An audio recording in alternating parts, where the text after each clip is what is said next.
Why can't the military fix its own equipment? You want to go first, Tim?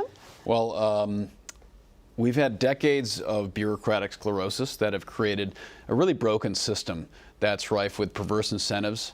It's also rife with requirements that aren't always grounded in what the warfighter actually needs, and a huge focus on process over outcome. We're at a point where we'll have systems that are not ready for mission overseas, in war zones, on ships, at forward deployed bases, and we can't conduct basic repairs to those systems.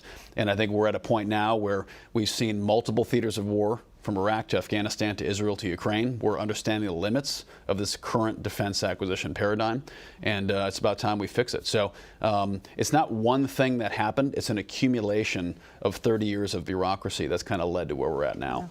You know, and I would just add to what Senator Sheehy says here, by pointing out that the defense contractors have figured out they get 2 bites at every apple this way.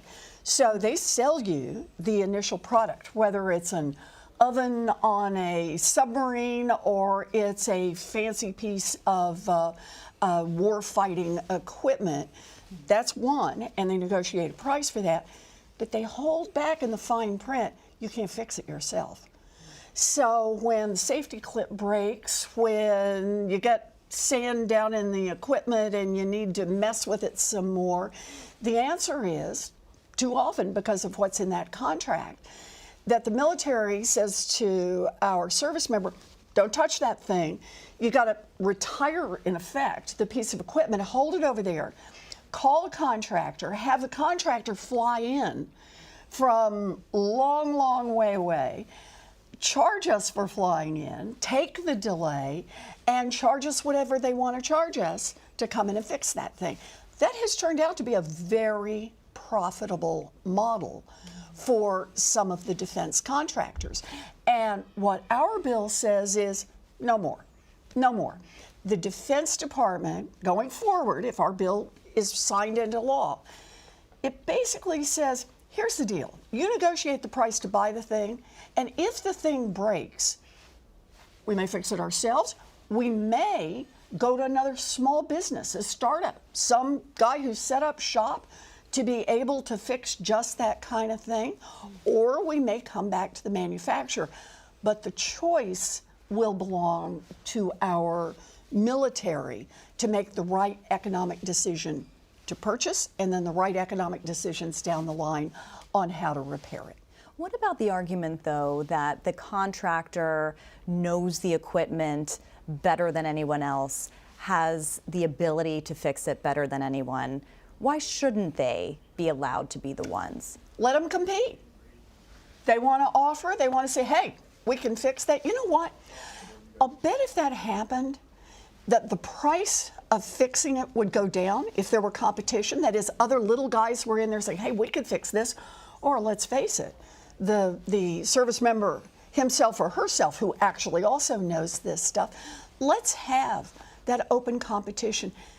That's what we need here on the military side, and frankly, it's what we need throughout the country, whether we're talking about cars or tractors or telephones or anything else. But we're starting here. So you're not saying that the contractor won't be able to fix the equipment.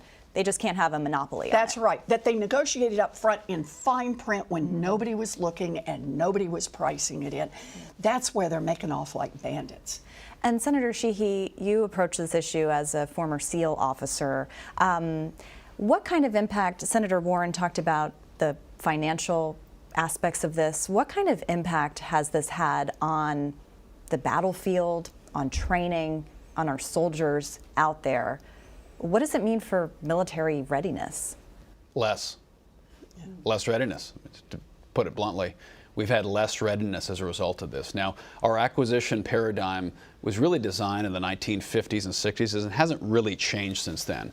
And in fairness to the Pentagon individuals and the contractors together, much of that's been on us. We have not forced an upgrade to our DFARS, Defense Acquisition Regulations, that govern the entire federal acquisition environment. We have not forced them to upgrade those, and it's about time we do, because the systems simply were not as complicated. Software is becoming one of the core pieces of functional equipment that we have. You two come from very different parties. You're a very conservative Republican, you're a very progressive Democrat.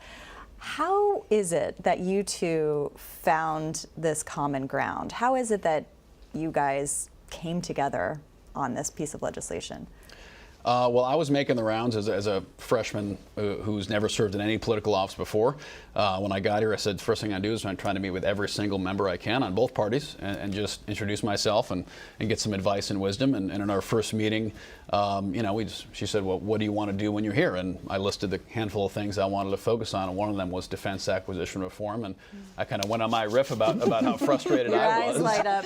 And it did. I mean, she popped up like an aerobics video, like, that, we're going to do it. My language. Yeah. And we dug into it. So. Exactly. I said, another nerd. We can do this. We can do this. But it is. There are these places that this isn't political.